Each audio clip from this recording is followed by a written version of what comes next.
don't care who you are, life is going to knock you down. Listen to me, many of you right now, life's got you up against the rope, and you got to do me a favor. Like, you can't give up. You can't give in. Pain is temporary. Pain is your friend. Pain is going to take you to the next level. When you going through pain, I know what you feeling. I know exactly, because I've been there. I've done that. But you got to work through it. And the reason why most of you are not successful is because every single time stuff not going your way, you give up, you quit, you let go, and people feel weakness. They feel it. You can feel when somebody's not committed, when they're not all in, when they're not dedicated. And there's another level you get to when you go all in. Winners win and losers lose. There are going to be times that you're going to be wondering, why should I keep showing up and working my business? Why should I keep at it? Why should I keep showing up to the conventions? Why should I keep picking up the phones and making the phone calls? Why should I keep fighting for my goals and fighting for my dreams? And what I want to remind you is that you got to show up for your life regardless of the circumstances. You got to show up in spite of the naysayers. You got to show up in spite of the conversation going on in your mind. You got to show up for your life, because if you don't, nobody else will. If you want unreasonable results in your life, you've got to be willing to be unreasonable. Part of being unreasonable, you don't judge according to appearances. Part of being unreasonable, you can see it because you believe it. You must have the faith to call forth those things that be not as though they were. You've got to decide, I deserve this, and I'm going to have it. You've got to say yes to your life. You've got to say yes. Yes to my dreams. Yes to me. Yes, I can make it. Yes, I can. Doesn't matter how many failures I've made. Doesn't matter how many mistakes I've endured. Doesn't matter about my defeats. Doesn't matter about what I've done. Yes, yes. I don't care about the fact I'm in a hole now. Doesn't matter about where I am. The last chapter to my life has not been written yet. If you judge me now, you'll judge me prematurely. I'm still in the process of transforming my life. I'm still in the process of becoming. Yes. The brilliance of Thomas Edison was not in his mind. It was something much more ordinary and often much less respected. I've got no imagination, he once said. I never dream. I've created nothing.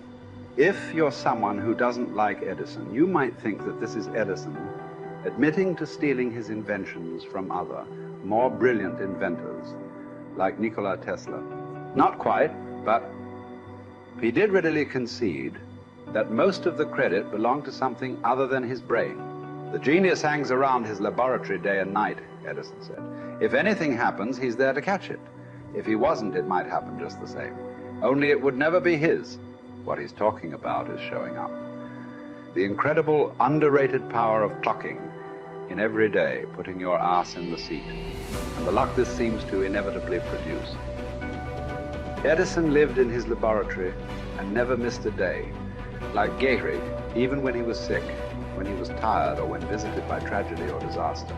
The modern conveniences we can trace to his lab then owe far more to his body than his brain, to the compounding power of consistency rather than sheer brilliance. It wasn't about inspiration. It was about getting to work, show up and try. Get on the treadmill, pick up the violin, script out some sequence, reach out to some clients, read some reports, lift a couple weights, jog 1 mile, cross one thing off the to-do list, chase down a lead. It doesn't matter what it is. All aspects of our life benefit from this circumscribed timetable. Just as long as you do something every day, that is the important thing. Show up. When you're tired, when you don't have to, even if you have an excuse, even if you're busy, even if you won't get recognized for it, even if it's been kicking your ass lately, once something is done, you can build on it. Once you get started, momentum can grow. When you show up, you can get lucky. Is this still hard? Yes. But the good news is that because it's hard, most people don't do it. They don't show up.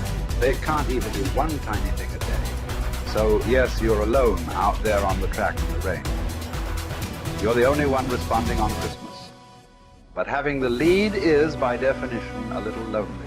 This is also why it's quiet in the morning. You have the opportunities all to yourself. Don't worry about setting any records. Just report for duty. No excuses. And here's the irony. This is also a way to break records. Consistency is a superpower. Day to day, willpower is incredibly rare. Lowell Gettrig was a solid position player and a good hitter. But his success really was rooted in the fact that he didn't miss many days of work. It's quite likely that had he continued at his normal pace and not been stricken with R's, that he would have put up career numbers that surpassed Babe Ruth. Gettrig wasn't just able to show up despite injuries and fatigue. He also had to push through ennui, doubt, and just plain not feeling it. He had slumps like we all do, but he also understood what they meant. As a minor leaguer, he had struggled at the plate and thought about quitting. The Yankees' owner sent down a scout to walk Gehrig through the very basic math of a batting average.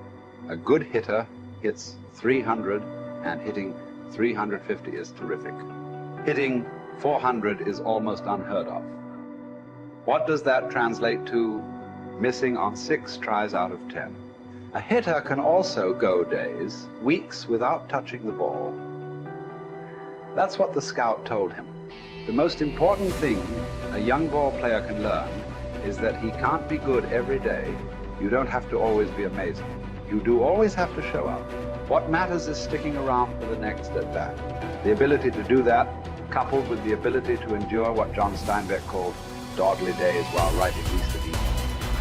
Those days when everything seems out of whack, when you're just not feeling it, when the distractions won't stop, is the first step to greatness, literally. You cannot be great without the self-discipline to do that. One thing a day adds up. Each day adds up. But the numbers are only interesting if they accumulate in large quantities. You guys that are just getting started, you're not going to start right here. You're going to start down there, probably in another city, another town. I grew up in Lake Charles, Louisiana, no money, raised by a single mother. I was in debt at 25 years old. First thing that I had to do in my life was not learn a new skill. First thing I had to do to get my life moving in the right direction was self-development. It is vital. It was vital for me that I improved myself and I could start depending upon me. I had to show up every day with some rituals, some disciplines, and start getting myself to trust me, not trust others, but trust myself to do the right thing every day. One of the things that I started doing was beating the sun up every morning. I'm going to beat that sun up every morning so that I have the discipline and the control over my life. So I knew, hey, before that thing pops, I'm going to pop. I'm going to get out of bed, depend on myself, get up at the same time every day. And for me, that time, regardless of where I was beat that sun up. No matter where I am, I'm going to beat that thing up. So it gives me a sense of control over my own life. Second thing, I had to start cleaning up my life and my friends and my environment. When I was younger, between 15 and 25, I was doing crazy stuff in my life. Wasting my weekends. I have the saying, weekends are for the weak. I was drinking, fooling around with a bunch of bad things, bad people. At 25 years old, I cleaned it all up. Quit going to those places. Quit hanging out with people that did not have ethics and discipline in their life. I wanted to build something in my life. I wanted to become someone. And to do that, to become someone in the eyes of the world, just beating that sun up every morning gives me the sense of accomplishment that I did what I said I was going to do, that I woke up when I said I would wake up, and I start building respect for myself, start believing in myself so that I can go out into the world. And maybe today when I go into this meeting that I'm dressed for, they'll believe in me as much as I believe in me, and that'll show up in a contract, a deal, maybe even some money.